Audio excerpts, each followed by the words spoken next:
Minhas amigas e meus amigos, bom dia. O assunto do momento é parte fundamental da Bíblia hebraica, conforme estudado pelos judeus em todo o mundo. É como apresentada originalmente pelos sábios e profetas da antiguidade de Israel e nada está sendo acrescentado.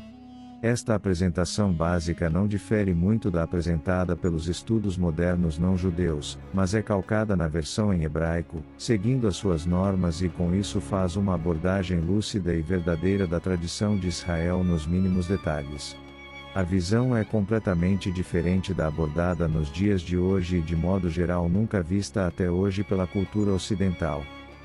É importante que isso chegue às mãos e ouvidos de todas as pessoas e peço que tentem espalhá-lo pelo maior número possível de pessoas, dando o seu like, compartilhem, quando possível e se inscrevam no canal, para que o nosso trabalho chegue a muitos cantos do Brasil.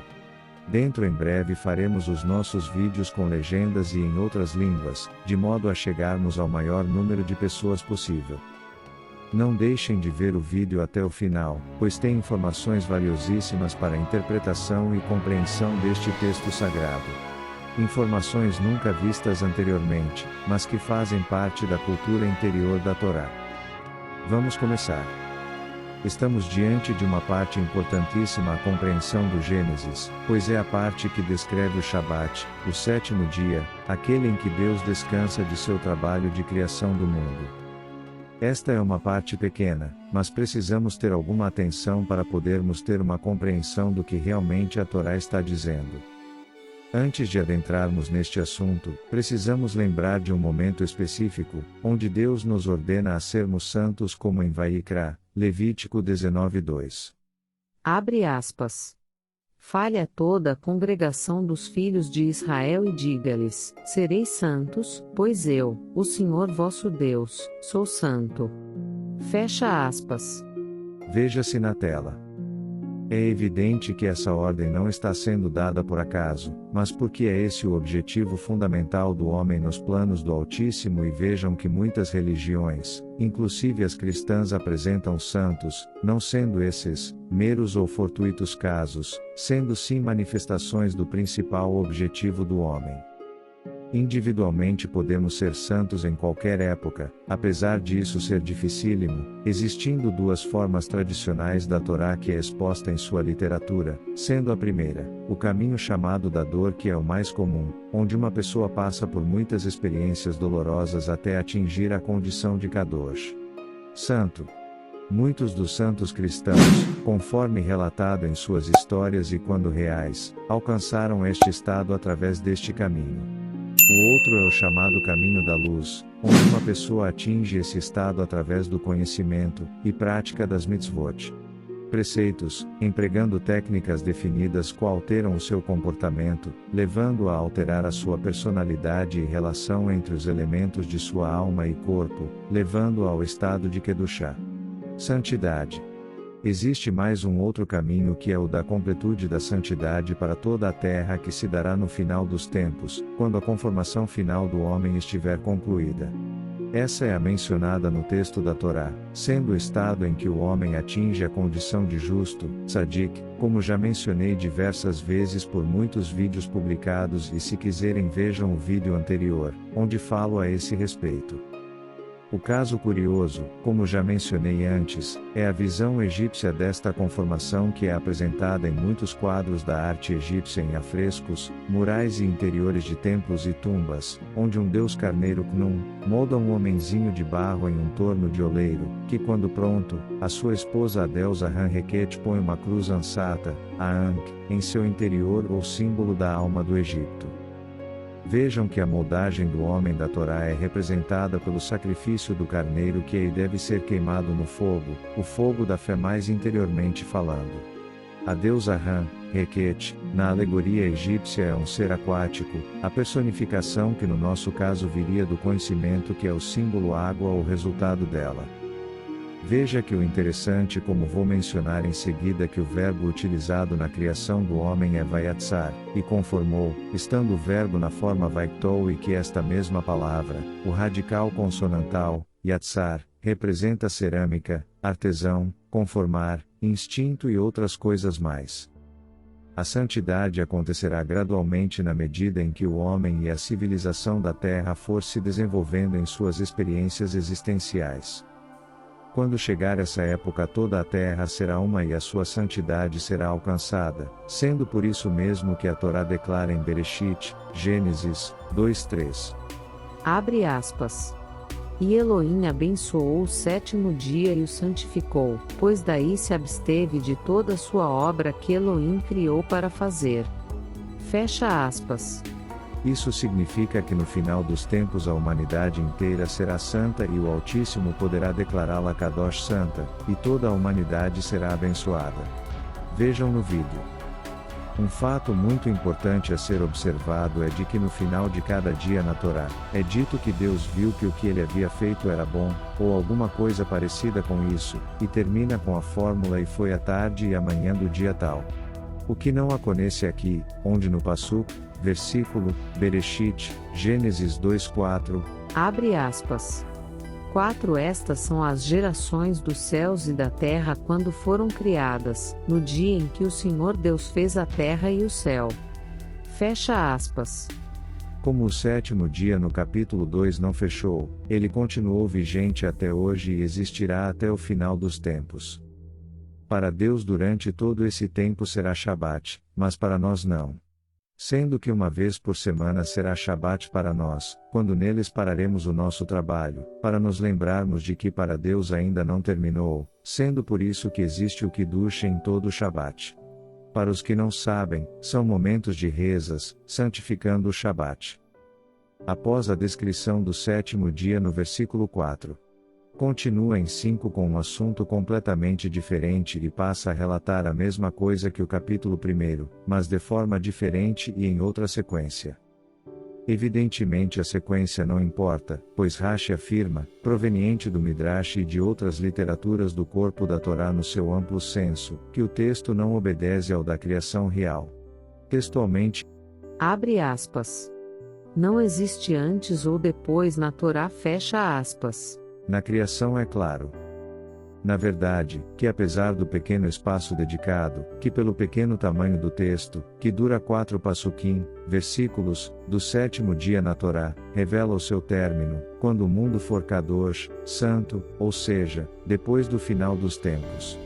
O Shabat para Deus não terminou e segue até hoje e vai até que tudo se consuma e atinjamos a meta final.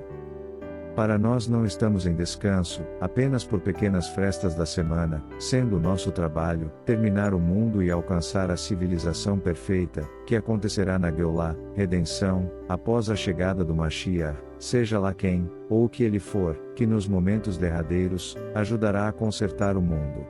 Por isso se chama o Mashiach de Redentor. Nesse momento terminará a luta entre Edom, Esaú, e Jacob. A paz se estabelecerá no mundo e o arcanjo de Esaú declarará o nome de Jacob, Israel. Como dizem as profecias. Vamos dar continuidade à criação. No Passuk, versículo 5. Em Bereshit, Gênesis 2:5. Abre aspas. 5. Ora, nenhuma árvore do campo ainda estava na terra, nem nenhuma erva do campo ainda cresceu, porque o Senhor Deus não tinha trazido chuva sobre a terra, e não havia homem para trabalhar a terra. Fecha aspas. Já expliquei anteriormente que esse texto é muito importante para sacarmos o significado da palavra Eretz terra, como desejo através de sua raiz consonantal e outros pequenos detalhes, mas isso não importa no momento, pois estamos considerando o Pshat pleno, a parte do texto mais externa.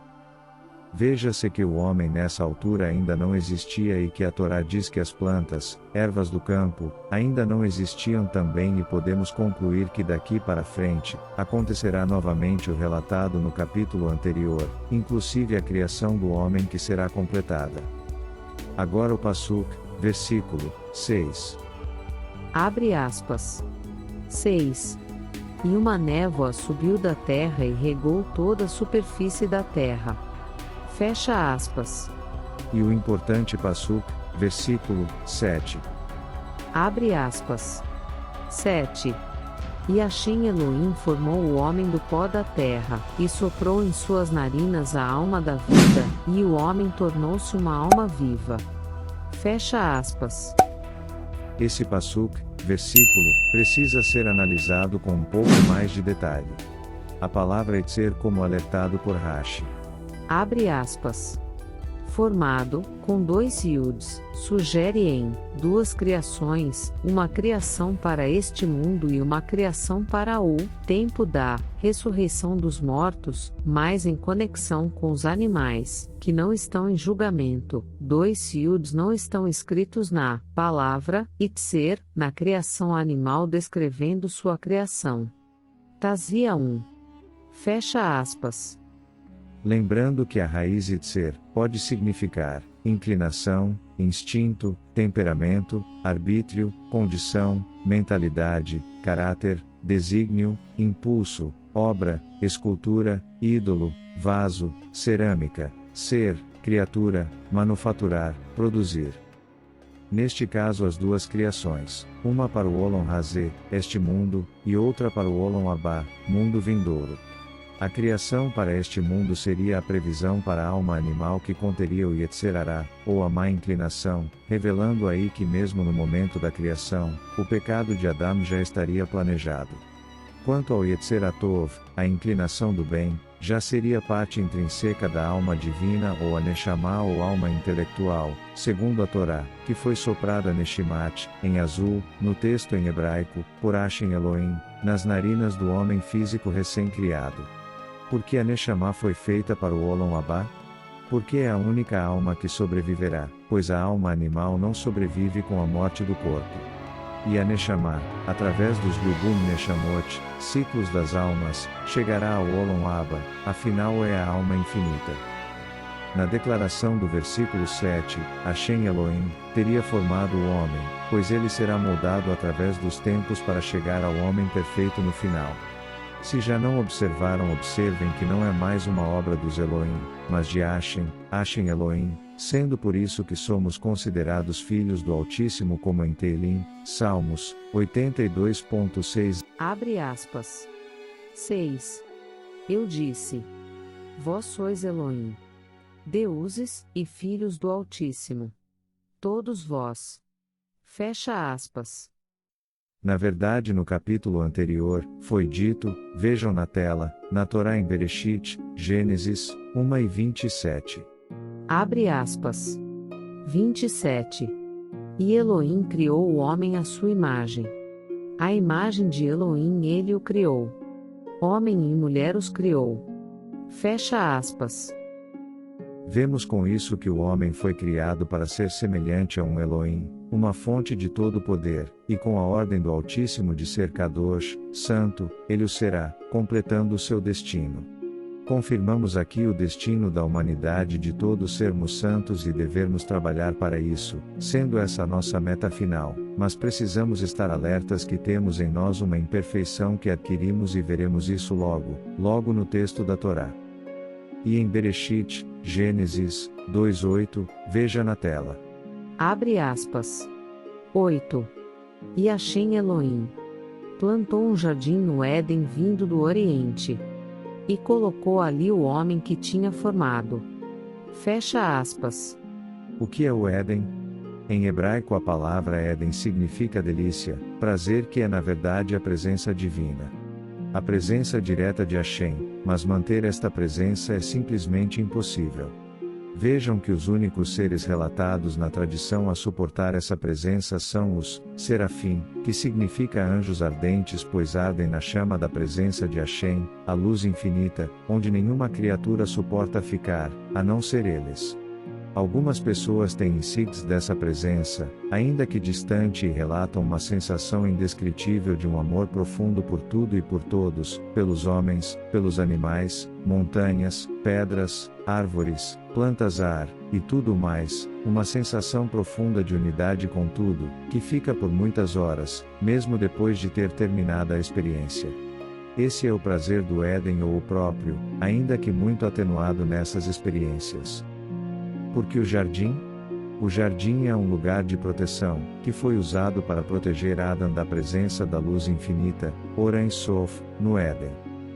A tamareira faz parte dessa representação alegórica. Na verdade, a tão falada expressão terra que mana leite e mel, o leite é de cabra e o mel é da tâmara da tamareira de Israel, árvore que foi extinta e por um verdadeiro milagre a partir de uma descoberta na fortaleza de Massada de tâmaras secas, depois de muitos anos, de aproximadamente 2000 anos, e depois guardadas, cerca de 40 anos na Universidade de Barilã, foram plantadas e a tamareira floresceu, mas era macho, que recebeu o nome Matusalém e mais tarde encontraram nas mesmas condições outras sementes com a mesmíssima idade, cerca de 2000 anos, tendo sido plantada e que também floresceu, mas nesse caso, era fêmea e recebeu o nome Aná. Notícia de 13 de junho de 2008. Abre aspas. Uma semente com cerca de 2000 anos encontrada no deserto da Judéia foi plantada por cientistas israelenses e germinou, segundo artigo publicado na revista especializada Science nesta sexta-feira. Fecha aspas. Agora existe o projeto das tamareiras, nas terras de Israel que faz o plantio sistemático destas tamareiras que haviam sido extintas trazendo-as à vida, e que dão tâmaras deliciosas com sabor de mel. Essa propriedade da tâmara é utilizada na Bíblia hebraica para representar o Éden. A delícia. O mel que está no topo de uma árvore reta que aponta para o alto. Uma Etz Yashar, árvore reta. É uma metáfora do caminho dos justos, no tronco, que ao ser galgado, leva ao topo, onde estão as delícias de mel. O próprio Éden, a delícia, a tradução da palavra Éden.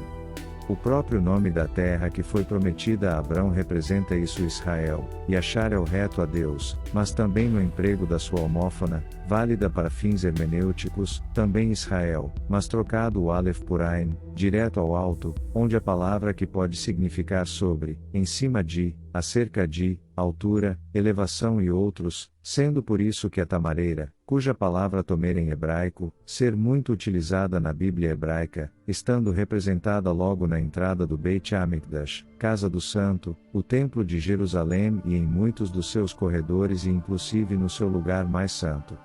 No Santo dos Santos, Sanctum Sanctorum. Onde tem querubins ladeados por tamareiras. Vejam em Ezequiel 41, 17 a 29 e na tela do vídeo. Abre aspas. 17. Na parede sobre a entrada e até a casa interna e externa. E em toda a parede ao redor na interna e na externa feita de acordo com a medida. Era feita de querubim e palmeiras. Com uma palmeira entre querubim e outro querubim. E o querubim tinha duas faces. O rosto de um homem estava voltado para a palmeira daqui. E de um leãozinho voltado para a palmeira dali. Feito por toda a casa ao redor. Desde o chão até a entrada. Foram feitos os querubim e as palmeiras e na parede do templo. Fecha aspas. O rosto de leão, significa o rei dos animais, o tzadik que já descrevi anteriormente. Por que rei dos animais? Porque um tzadik pertence ainda ao reinado dos homens, ainda em estado animal, estando no topo do reino animal, mas quando se eleva mais ainda, entra no nível de humano na forma de quando ele foi feito, quando se transforma em malar, anjo, mensageiro. Veja o esquema da figura na tela onde a palavra meler, rei, é transformada em malar, anjo, pela inclusão de uma letra Aleph. Esse é o estágio final de um ser humano, o de malar, anjo, Elohim, conforme já descrito e retratado acima. Dando continuidade. Abre aspas. 9 E Hashem Elohim fez brotar da terra toda a árvore agradável de ver e boa de comer, e a árvore da vida no meio do jardim, e a árvore do conhecimento do bem e do mal. Fecha aspas. Vemos 3 tipos de árvores que Hashem Elohim fez brotar no jardim do Éden: toda a árvore agradável de ver e comer, a árvore da vida no meio do jardim, e a árvore do conhecimento do bem e do mal.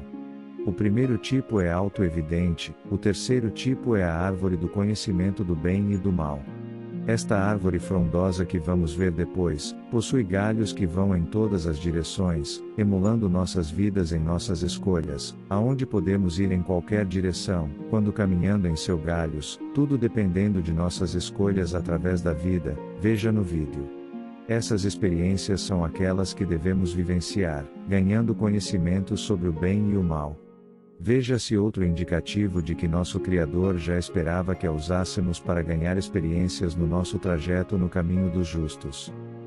A segunda árvore é a da vida, representada metaforicamente por uma palmeira, uma árvore reta, que não está descrita aqui, mas representa esta, a própria Torá, que nos levará ao Éden e à vida eterna, ao Olam Abá. Veremos isso logo em seguida, um pouco mais tarde, mas ainda neste vídeo. Veja-se que na forma de verbo no infinitivo a palavra letomer, li, que significa para. No início transforma a raiz tomer para o infinitivo, significando ascender. Elevar-se. Em outra tradução a palavra tomer também significa compromisso. Veja que ela é fitada, observada, dá as instruções aos seres, que estão em transmutação, de animais, tzadikim, para humanos perfeitos, conforme no quadro de Ezequiel 41:17-20. Esse humano é um nível bem superior ao nosso nível atual. O nível de rei ou tzadik é um nível de santo para o ouvido e entendimento cristão. O nível de humano é o nível Imalahim, anjos, ou Elohim, para o qual fomos criados como visto acima e muito superior ao nível de santo. Em um dos episódios dos Evangelhos de Lucas, trazido aqui como uma testemunha de seu tempo, trouxe palavras supostamente ditas por Jesus que menciona esse fato da cultura israelita. Quando interrogado por saduceus, que evidentemente não acreditavam na alma e por consequência muito menos na ressurreição, quanto à mulher cujos maridos iam morrendo sucessivamente e ela iria se casando com o próximo irmão de seu marido como determinava a prática do levirato, que também por infortúnio, acabaria morrendo e ela se casaria com um próximo irmão, acho que com uma sequência de 6 no final. O saduceu o perguntou, após a ressurreição da morte, com qual homem ela estaria casada? Jesus de Nazaré teria respondido, após a ressurreição da morte não se casam nem se dão em casamento, pois são como os anjos do céu. A ressurreição da morte que é tratada aqui, é o fato de que um homem, mais precisamente um tzadik ao ressuscitar da morte, como emulada na entrada em Jerusalém, montado em um burro. É como se a sua alma voltasse à sua fase do Gan Eden, Jardim do Éden, ressuscitando da morte que ocorreu na sua saída do paraíso. Lembrem-se que Adão foi advertido de que se comesse do fruto da árvore do conhecimento do bem e do mal, certamente morreria. E morreu da consciência do paraíso. A ressurreição da morte, é exatamente isso, o homem volta à fase anterior ao pecado e sobe na árvore da vida, para lançar a mão de seus frutos, no centro do jardim, chegando ao seu topo, o Éden, por isso é saudado na narrativa do episódio de Jesus de Nazaré por ramos de palmas, tamareiras de tâmaras, pois chegou ao seu topo. Essa é a tradição judaica da época que foi trazida aos nossos tempos por meios paralelos, mas sabe-se disso no interior da cultura e tradição judaica, nos dias de hoje, fazendo parte integrante da Cabalá. É importante saber que não podemos descrever esses acontecimentos utilizando-se de imagens reais e precisaremos lançar a mão de metáforas com a Torá faz e a estamos alargando, pois uma metáfora é uma figura de linguagem que consiste em fazer uma comparação implícita entre dois elementos diferentes, com o objetivo de transmitir uma ideia ou conceito de forma mais vívida e expressiva. Na metáfora, um termo é substituído por outro com o qual ele compartilha alguma característica ou atributo em comum, de modo que o leitor ou ouvinte possa compreender melhor a mensagem transmitida. A palavra metáfora tem sua origem no grego antigo. Ela deriva da combinação de duas palavras gregas, meta, que significa além de ou através de, e pora, que significa transporte ou transferência. Portanto, etimologicamente, metáfora sugere a ideia de transportar ou transferir um significado de uma palavra ou expressão para outra. Desta forma, para se transferir conceitos que estão em dimensões inacessíveis à nossa compreensão, precisaremos lançar a mão em metáfora para conseguir representar esses conceitos. A metáfora é uma das figuras de linguagem mais comuns e poderosas usadas na literatura, na comunicação cotidiana e em muitos outros contextos.